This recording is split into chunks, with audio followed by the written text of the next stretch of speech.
Hello दोस्तों, कैसे हो आप सब। आशा करती हूँ अच्छे होंगे, स्वस्थ होंगे, मस्त होंगे। आज मैं पढ़ाने वाली हूँ इकोलॉजी के बारे में। इकोलॉजी में हम लोग पारिस्थितिक तंत्र के बारे में देखेंगे कि पारिस्थितिक तंत्र होता क्या है, पारिस्थितिक तंत्र में कैसे जीव अपने आवास के साथ क्रिया करते हैं और उसमें उनका अध्ययन करते हैं। तो इसी के अध्ययन को ही हम लोग पारिस्थितिक तंत्र कहते हैं। और इसमें एक जीव जो होता है कैसे एक समुदाय का निर्माण करता है और किस तरह से उनकी जनसंख्या धीरे धीरे समुदाय से एक पारिस्थितिक तंत्र का निर्माण करता है। और सबसे ज़्यादा पारिस्थितिक तंत्र कहाँ होता है इसके बारे में भी हम लोग देखेंगे।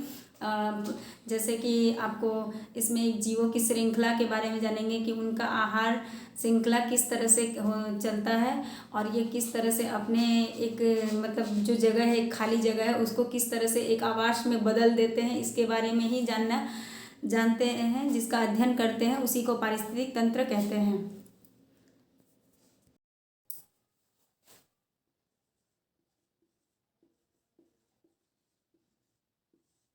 इकोलॉजी में हम लोग आज पढ़ेंगे पारिस्थितिक तंत्र के बारे में। पारिस्थितिक तंत्र क्या होता है?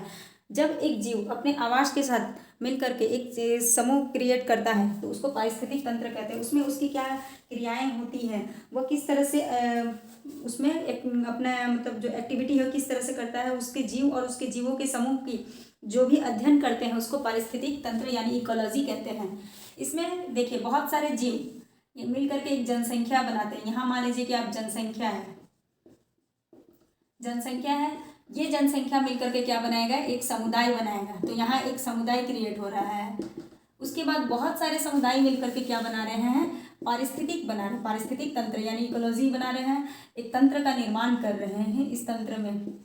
उसके बाद ये तंत्र मिल करके बनाता है आपको जीनोम। बहुत सारे जीनोम मिल करके क्या बनाते हैं, तो यहाँ पर जैव मंडल बनाते हैं। क्या बनाते हैं, जैव मंडल। जैव मंडल में सबसे ज़्यादा पारिस्थितिक तंत्र पाए जाते हैं। अगर आपको क्वेश्चन इसमें पूछा जाए कि सबसे ज़्यादा पारिस्थितिक तंत्र कहाँ पाया जाता है, तो वो पाया जाता है जैव मंडल में। तो यहाँ पर जनसंख्या मिलकर के एक समुदाय बनाया, समुदाय मिलकर के पारिस्थितिक तंत्र का निर्माण कर रहे हैं, पारिस्थितिक तंत्र मिलकर के जीनोम का निर्माण कर रहे हैं। उसके बाद यहाँ पर जैव मंडल का निर्माण हो रहा है। तो सबसे ज़्यादा अगर पारिस्थितिक तंत्र है कहाँ पर, तो जैव मंडल में निर्मित होता है। उसके बाद हम लोग यहाँ पर देखेंगे कि जो पारिस्थितिक तंत्र है यहाँ पर हम लोग जीवों का अध्ययन करते हैं, उसका आवास का वो किस परिस्थिति में रहता है, किस तरह से रहता है, उसके बारे में हम लोग अध्ययन करते हैं। तो इसमें भी दो तरह के होते हैं, एक होता है जैविक और दूसरा होता है अजैविक। मतलब एक में जीवित होता है और एक में जीवित नहीं होता है। तो इसमें भी हम लोग देखेंगे कि पहला जो आता है वह उत्पादक होता है।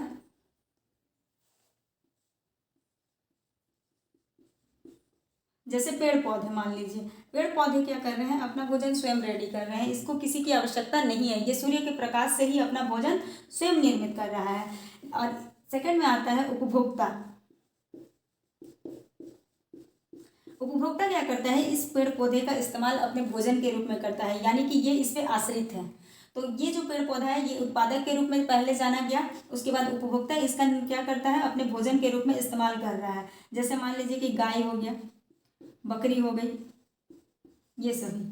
उसके बाद ये तो प्रथम उपभोक्ता में आ गया आपको गाय और बकरी। उसके बाद सेकंड उपभोक्ता में आपका क्या आता है, तो उसके बाद यहाँ पर गाय बकरी के बाद जैसे मानव आ गया। मानव क्या होगा, वो शाकाहारी भी होता है और मांसाहारी भी होता है। तो सेकंड उपभोक्ता कौन होता है, तो मांसाहारी और शाकाहारी दोनों के रूप में मानव को पाया जाता है। तो मानव को हम लोग सेकंड उपभोक्ता कहते हैं। प्रथम क्या हो गया, उत्पादक। प्रथम उपभोक्ता क्या हो गया, तो गाय बकरी जितने भी शाकाहारी जंतु। उसके बाद थर्ड में इसी में सेकंड उपभोक्ता में अगर सेकंड की बात करें, जो दोनों खाते हैं माने भोजन के रूप में, आपका नॉनवेज वेज जो बोलते हैं उसको, तो वो ग्रहण कौन करता है, मानव, सेकंड उपभोक्ता। थर्ड में अगर बात करें तो सर्वाहारी।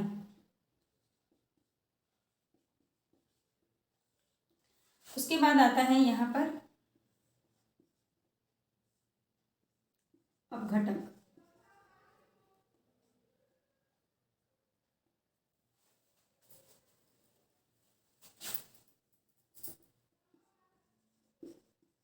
अपघटक में क्या होता है, परजीवी आते हैं, जैसे कि बैक्टीरिया हो गए, कवक हो गया, है ना। तो यहाँ पे बैक्टीरिया और कवक आते हैं। ये तो सारा मैंने हम लोगों ने जो पढ़ा, ये स्थलीय भाग की हम लोग बात कर रहे हैं। फिर इसके बाद हम लोग समुद्री वाले भाग में भी हम लोग देखेंगे कि इकोलॉजी सिस्टम किस तरह से कार्य करता है। उसके बाद यहाँ पर हम लोग देखेंगे अजैविक। अजैविक में हम लोग देखेंगे, इसको भी 3 पार्ट्स में डिवाइड किया गया है। जैसे यहाँ पे कार्बनिक हो गए,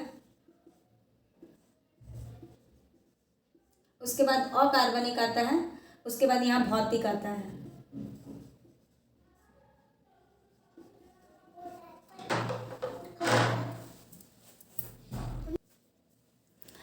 कार्बनिक में वैसे कारक आते हैं जिसको हम लोग भोजन के रूप में लेते हैं, यानी कि जैसे कार्बोहाइड्रेट हो गया, प्रोटीन हो गया, वसा हो गया, उस रूप में, यानी कि ये जीवित भी हो सकता है, मृत जंतुओं के रूप में भी हम लोग इसको ग्रहण करते हैं। तो यहाँ पर हम लोग लिख देंगे प्रोटीन, कार्बोहाइड्रेट,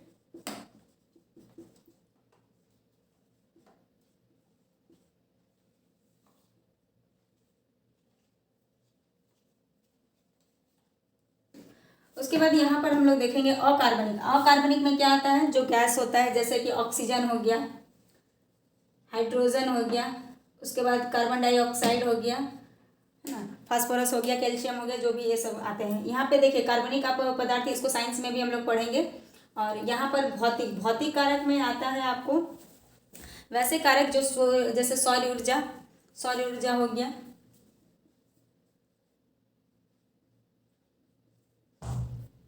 उसके बाद वायु हो गया, जल हो गया। ये सब क्या है, भौतिक कारक है, यानी कि आप इसको निर्मित नहीं कर सकते हैं, बल्कि ये प्रकृति के द्वारा निर्मित किया गया है। लेकिन अकार्बनिक पदार्थ वैसे पदार्थ हैं जिसका हम लोग क्या करते हैं, गैस के रूप में यूज़ करते हैं। कार्बनिक पदार्थ वैसे होते हैं जो प्रोटीन, कार्बोहाइड्रेट के रूप में हमको भोजन के रूप में, पोषक तत्वों में प्राप्त होता है। तो ये पारिस्थितिक तंत्र को हम लोगों ने 2 पार्ट में देखा। उसके बाद हम लोग इसका देखेंगे कि किस तरह से खाद्य श्रृंखला चलती है जीवों की, उसके बारे में देखेंगे। यहाँ पर हम लोग देखेंगे कि ये जो हम लोगों ने उपभोक्ता के बारे में देखा, यहाँ देखिए पेड़ पौधे हैं, ये क्या करता है, मान लीजिए कि आपको लिंडमैन का नियम एक दिया गया है।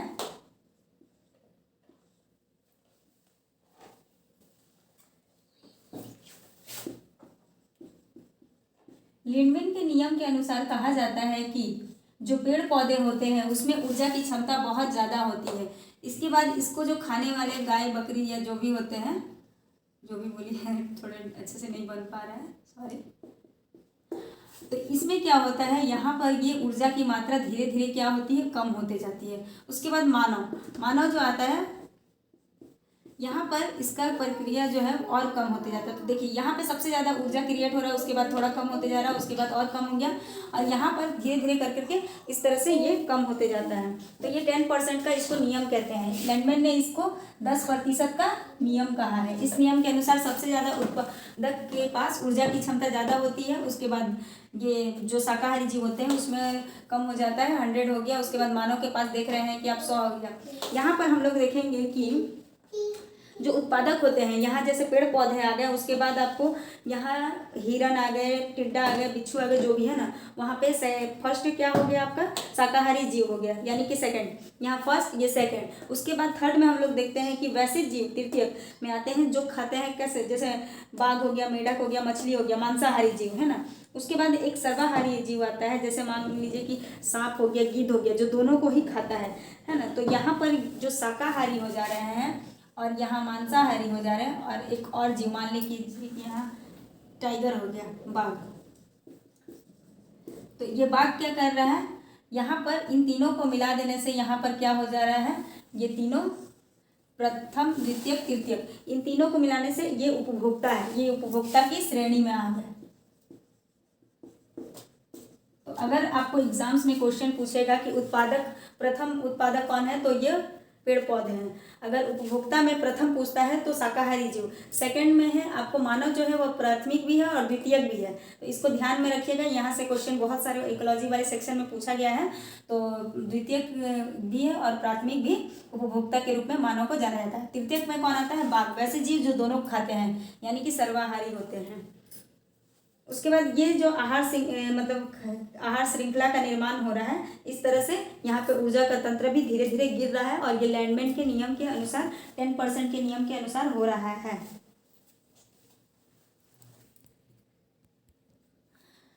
इसके बाद हम लोग पारिस्थितिक पिरामिड के बारे में देखेंगे। पिरामिड में क्या होता है, इसके बारे में हमको जानकारी किसने दिया था, 1827 में आपको दिया था चार्ल्स एल्टन ने। तो इसका चार्ल्स एल्टन ने 1827 में इसके बारे में जानकारी दी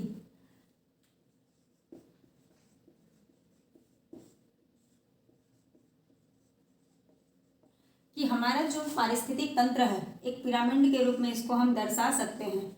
उन्होंने बताया, यहाँ पे कहा कि सबसे ज़्यादा संख्या पेड़ पौधों की होती है जो प्राथमिक उत्पादक है। उसके बाद सेकंड पे यहाँ पे आते हैं शाकाहारी जीव।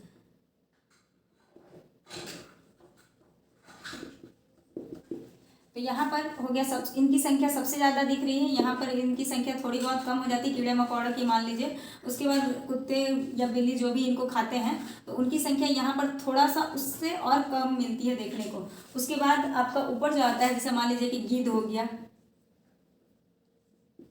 तो इनकी संख्या और घटते जाती है। तो यहाँ जो क्रम है धीरे धीरे धीरे धीरे क्या हो रहा है, घटते हुए क्रम में जा रहा है। कैसे जा रहा है, तो घटते हुए क्रम में जा रहा है। लेकिन यही चीज़ आप जब देखेंगे कि महासागर समुद्रों में, तो ये पिरामिड इस तरह से बना होता है। वहाँ क्या होता है कि बड़े जीव जो होते हैं वो अधिक मात्रा में पाए जाते हैं और उसके बाद के जीवों की संख्या धीरे धीरे क्या होती है, घटते जाती है, और यहाँ पर ये कम होते जाता है। तो यहाँ इसे उल्टा दर्शाया गया है। और इसमें अगर हम लोग देखेंगे तो सबसे ज़्यादा आपको जीव जो होते हैं, जैसे मांसाहारी में बड़े बड़े मछलियाँ, शार्क वगैरह आती हैं। उसके बाद वहाँ जो ऊर्जा की मात्रा है, ये क्या होता है, यहाँ पे अधिक मात्रा में ऊर्जा का निर्माण होता है और यहाँ पर धीरे धीरे क्या हो रहा है, ऊर्जा का मात्रा घटते हुए क्रम में जा रहा है। तो यहाँ बड़ी मछलियाँ आती हैं, उसके बाद छोटी छोटी मछलियाँ आती हैं, वो उनको अपना भोजन के रूप में स्वीकार करती है। उसके बाद समुद्री जीव आते हैं, समुद्री जीव आते हैं उसमें।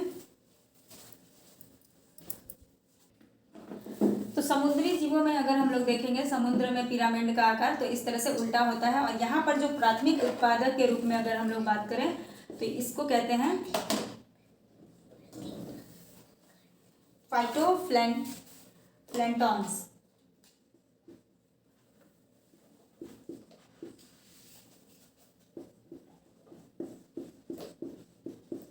तो ये यहाँ पर जो छोटे छोटे शैवाल होते हैं, पेड़ पौधे होते हैं, उसी को कहते हैं फाइटोप्लैंक्टन्स। उसके बाद ये प्राथमिक उत्पादक के रूप में यूज होते हैं। उसके बाद आता है डाइटम क्रेस्टेशिया। उसके बाद हैरिंग आता है। क्रेस्टेशिया जो होता है या ये जो कहलाता है वो शाकाहारी होता है। उसके बाद हैरिंग जो है वो मांसाहारी के रूप में हम लोग देखते हैं। उसके बाद यहाँ पर अगर हम लोग बात करें, यहाँ तो बड़े बड़े मछली, शार्क वगैरह ले लीजिए, या छोटी छोटी मछलियाँ होती हैं।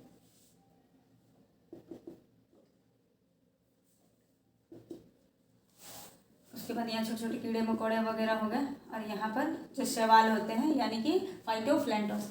हम लोग पेड़ पौधे में अगर बात करें कि शत्रु, उनके कौन से ऐसा मतलब शत्रु है, ऐसा कौन सा पौधा है जो शत्रु के रूप में काम करता है, तो वो यूकेलिप्टस है। यानी कि ये क्या करता है, सबसे ज़्यादा जल को ग्रहण करने का काम करता है। ये पेड़ पौधे का, हमारे जो पारिस्थितिक तंत्र है उसका सबसे बड़ा शत्रु इसको माना जाता है। इसको, तो यूकेलिप्टस को, इसको नोट डाउन कर लीजिएगा।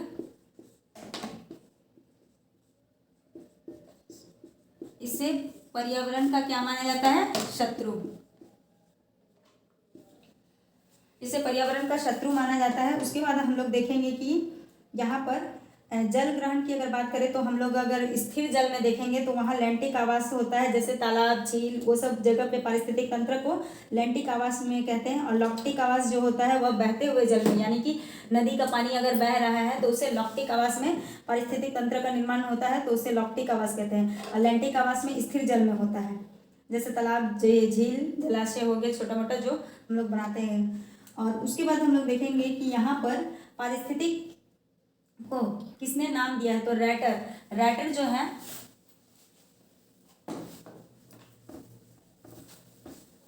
रैटर ने क्या किया है, पारिस्थितिक शब्द को सबसे पहले कहा है। पारिस्थितिक शब्द को सबसे पहले किसने कहा है, तो रैटर ने कहा है। लेकिन पारिस्थितिक तंत्र को किसने कहा है, इसमें तंत्र शब्द जो जोड़ा है वह किसने जोड़ा है, तो 1935 में एजी टॉन्सल ने जोड़ा है। एजी टॉन्सले ने जोड़ा है, इसमें पारिस्थितिक तंत्र लगा दिया। तो एजी टांसले ने क्या किया है, यहाँ पर पारिस्थितिक तंत्र लगा दिया है। कब लगाया है, तो 1935 में पहले पारिस्थितिक का निर्माण हुआ, उसके बाद पारिस्थितिक तंत्र इसमें लगाया किसने, तो एजी टांसले ने लगाया है।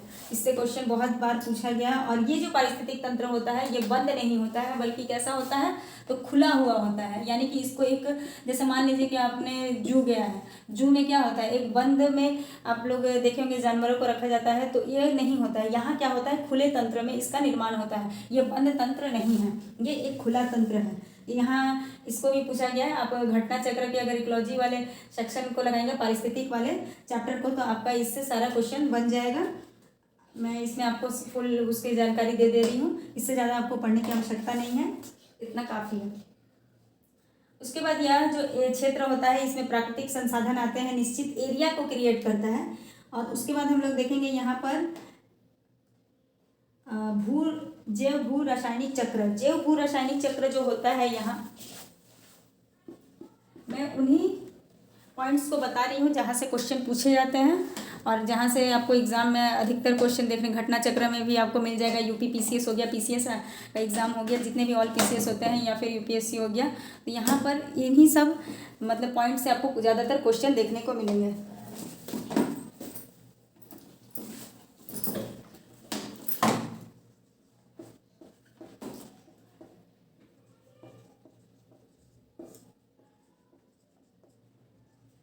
जैव भू रासायनिक चक्र क्या होता है, जैव भू रासायनिक चक्र में एक चक्र का निर्माण होता है। यहाँ पे जो चक्र का निर्माण होता है, मान लीजिए कि कौन जीव कैसे कैसे मतलब एक जगह में अस्थाई होते हैं, उसके बारे में हम लोग देखते हैं। सबसे पहले ये जो है, इसको ऑडम ने बताया है। ऑडम ने कहा है कि गैसीय तंत्र माने गैसीय जो चक्र चलता है और जलीय चक्र दोनों के निर्माण से ही इसका जैव भू रासायनिक चक्र का निर्माण होता है। तो इसको किसने बताया है, ऑडम ने बताया है। यहाँ लिख लीजिए ऑडम। ऑडम ने इसके बारे में बताया है। सबसे पहले क्या होता है, कोई भी जगह क्या रहता है, खाली रहता है। मान लीजिए कि कोई तंत्र है, ये पूरा स्पेस खाली है, नगरीकरण है ना, मतलब इस जगह पे किसी का जीव का निर्माण नहीं हुआ, लेकिन वहाँ पे धीरे धीरे मान लीजिए कि बारिश हुआ। बारिश होने के बाद क्या होता है कि वहाँ पे छोटे छोटे कुछ समय के बाद, बहुत दिनों के बाद क्या होता है, छोटे छोटे ग्रीन ग्रीन शैवाल निकल जाते हैं, है ना। तो ग्रीन ग्रीन आप कभी देखे होंगे कि दीवारों पे बहुत दिनों के बाद अगर ज़्यादा बारिश होती रहती है तो आपको क्या होता है, बहुत ज़्यादा मात्रा में बारिश होने की वजह से वहाँ पे ग्रीन ग्रीन शैवाल आ जाते हैं। उसके बाद उन शैवालों में क्या होता है, वहाँ पे एक छत्ता टाइप से, छत्तू जो जिसको बोलते हैं, वो आता है, वो निकल आता है। तो वहाँ पे धीरे धीरे क्या हो रहा है, एक तंत्र का निर्माण हो रहा है, वहाँ पे एक पारिस्थितिक तंत्र, एक आवास का निर्माण हो रहा है। तो वो आवास धीरे धीरे क्या करते हैं, बढ़ने लगता है। तो वहाँ पे बैक्टीरिया हो गया, फंगस हो गया, ये सब का निर्माण होने लगता है। तो देखिए यहाँ पर सबसे पहले क्या था, एक खाली जगह था, वहाँ पे बारिश हुआ, धूप लगा, बहुत सारे गैसों का निर्माण हुआ, जिसकी वजह से वहाँ पे शैवाल निर्मित हुए। उसके बाद वहाँ पे बहुत सारे जीव निर्मित होने लगे। जब जीवों का निर्माण मतलब आवास वहाँ पे होने लगा, तो उसके बाद वही जीव क्या हो गए, अस्थायी होने लगे। तो एक अस्थायी होने के बाद क्या हुआ, यहाँ पे एक पारिस्थितिक तंत्र का निर्माण होने लगा, जिसको जैव भू रासायनिक चक्र कहते हैं। और इसमें क्या होता है, जल चक्र और प्लस आपको गैस चक्र, दोनों के निर्मित होने से ही इसका निर्माण होता है। तो इसके बारे में जानकारी किसने दिया, ऑडम ने दिया है। तो इस तरह से इकोलॉजी का एक फुल डिस्कशन हुआ, जिसमें आपको इससे बाहर ज़्यादा पढ़ने की आवश्यकता नहीं है, इससे आपका सारा क्वेश्चंस हो जाएगा। और ये जो हमने खाद्य श्रृंखला के बारे में पढ़ा, ये एकदम एक दिशीय होता है, मतलब कि इसी लाइन में जाता है, ना कि उल्टा आता है ना। आप पेड़ पौधे हैं पहले, उसके बाद आपका बकरी है, जीव है, शाकाहारी जीव है, उसके बाद मांसाहारी है, उसके बाद सर्वाहारी है। तो ये जो है ये एक ही दिशीय में हो रहा है, यानी कि ये उल्टा नहीं होता है, ये इसी तरह जाता है। तो यह एक दिशीय काम करता है, मतलब एक ही दिशा में काम करता है।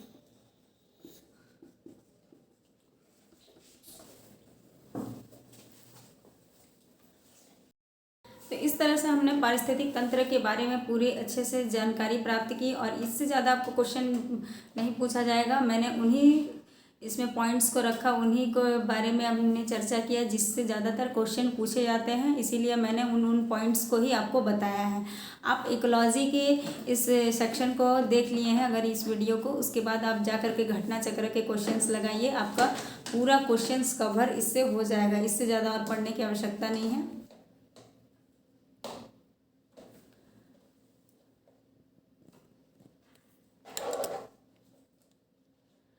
इससे ज़्यादा क्वेश्चन पूछा भी नहीं जाएगा, आप इतना इनफ है। उसके बाद आप आराम से जाकर घटना चक्र को लगा सकते हैं। 2-3 बार लगाइए, आपको ज़्यादा प्रैक्टिस हो जाएगी। अगर 2 बार अगर वीडियो को देख लेंगे तो ज़्यादा अच्छा से आपको याद हो जाएगा। और मैंने इतने अच्छे से ईजी तरीके से बताया है आपको। आई होप कि अच्छा लगा होगा। Thank you.